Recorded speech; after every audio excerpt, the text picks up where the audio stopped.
impact. Well, we think it's time now for a celebration, a bit of a celebration. As you may know, the Women Entrepreneur for Good initiative selects 10 women leading startups and small businesses from many regions of the world who are having an impact on the ground. These wonderful entrepreneurs were pitching yesterday, and the public, yes, you the public, as well as the jury, has voted. You have voted. So to present the initiative and announce the laureates, I would like to call on stage Vanessa Holz of Bank of America, Ingo Kerklo de Viv of HEC, Clémence Fallet of Braden Pratt, and Marlène Schiappa, who will be giving an opening speech in French. And there again, please join me in extending a very warm welcome to them.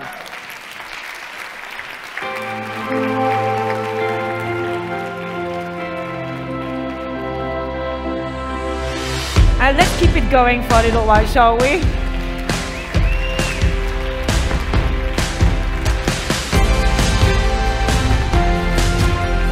Thank you and welcome. Lovely to meet you. Over to you.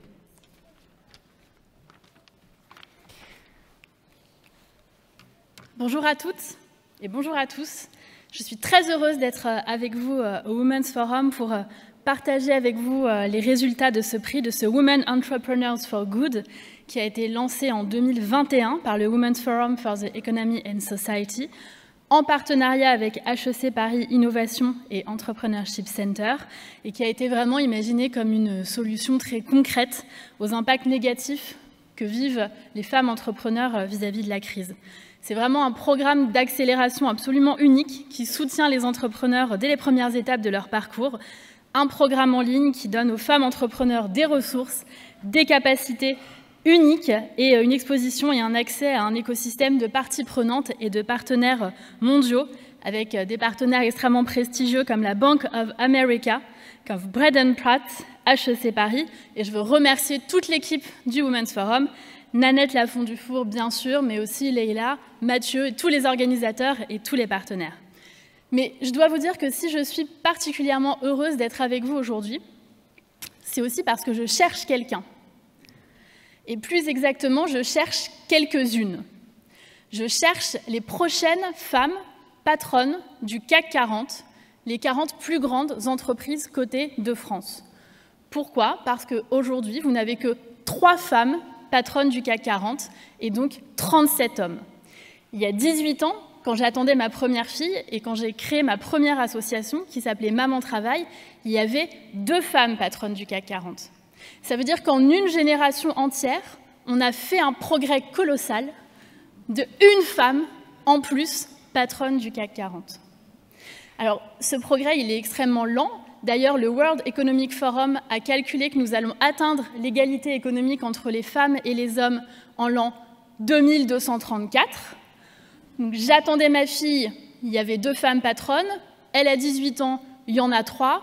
Quand je serai grand-mère, elles seront peut-être 4. Et quand je serai plus de ce monde, elles seront peut-être 5 ou 6 sur 40. Et je trouve que c'est trop lent. Et je fais tout ce que je peux pour accélérer. J'étais présidente pendant 10 ans du réseau Maman Travail. J'ai été membre du gouvernement pendant 6 ans et demi.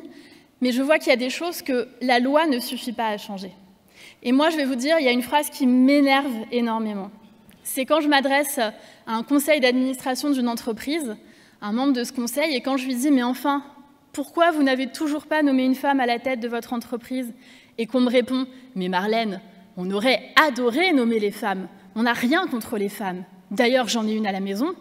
Mais hélas, je n'ai pas nommé de femme parce que j'en ai pas trouvé. » Et ça, vraiment, ça m'énerve parce que je me dis que la femme qu'on n'a pas trouvée, c'est vraiment la femme qu'on n'a pas cherchée. Alors, on va nous dire qu'on n'a pas trouvé de femmes, et c'est pour ça qu'avec l'ONG que j'ai créée, qui s'appelle Active, nous voulons lancer le Next Women 40. Le Next Women 40, c'est la liste de 40 femmes qui, aujourd'hui, sont capables de devenir des patronnes du CAC 40. Parce qu'eux, ils n'ont pas trouvé de femmes, mais moi, tous les jours, je parle avec des femmes dirigeantes qui sont brillantes, qui sont engagées, qui sont compétentes, qui sont en capacité de devenir des femmes patronnes du CAC 40.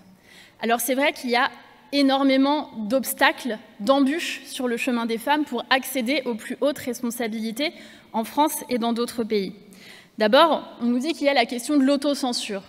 Et c'est vrai que les femmes s'autocensurent. Avez-vous remarqué à quel point on utilise souvent le mot « petit » pour parler de nous-mêmes?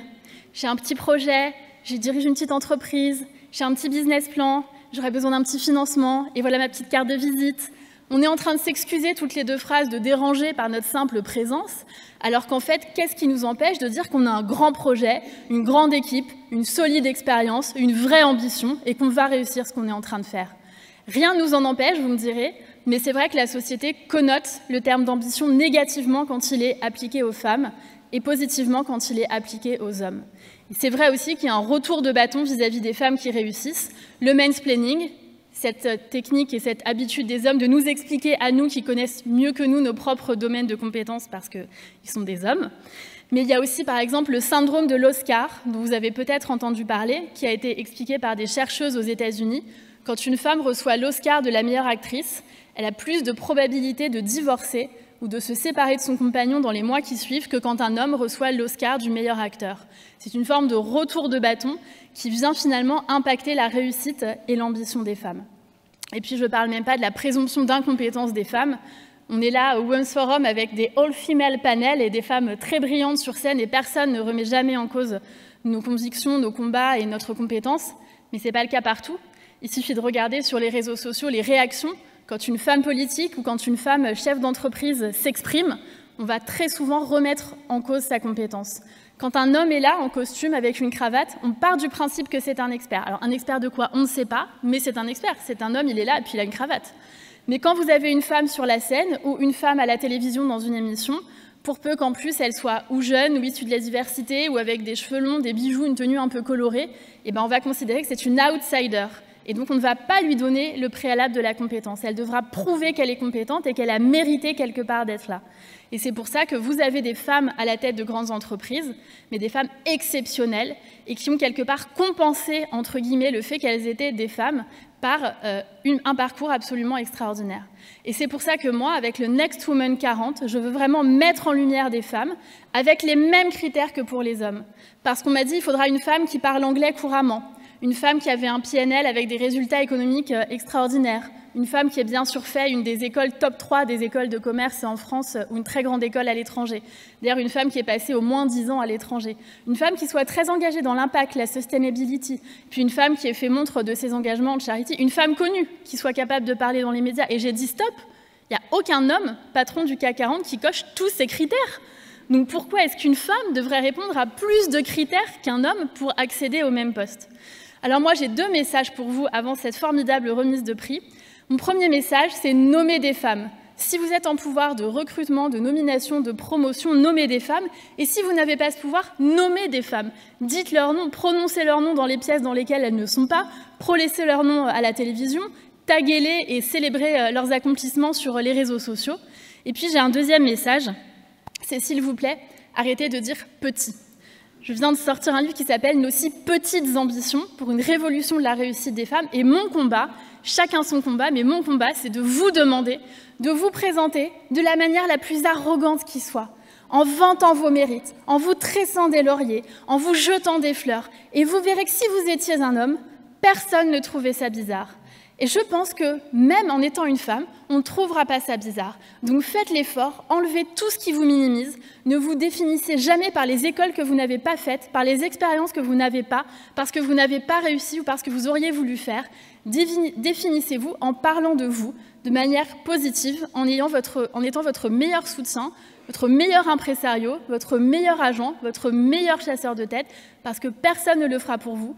Et en le faisant, vous vous rendez service, mais vous vous rendez service aussi, au-delà de vous, à toutes les autres femmes, parce que vous créez une nouvelle norme, une norme dans laquelle on pourrait assumer d'avoir de grandes ambitions. Je vous remercie. Merci beaucoup, Marlène Schiappa. Merci infiniment.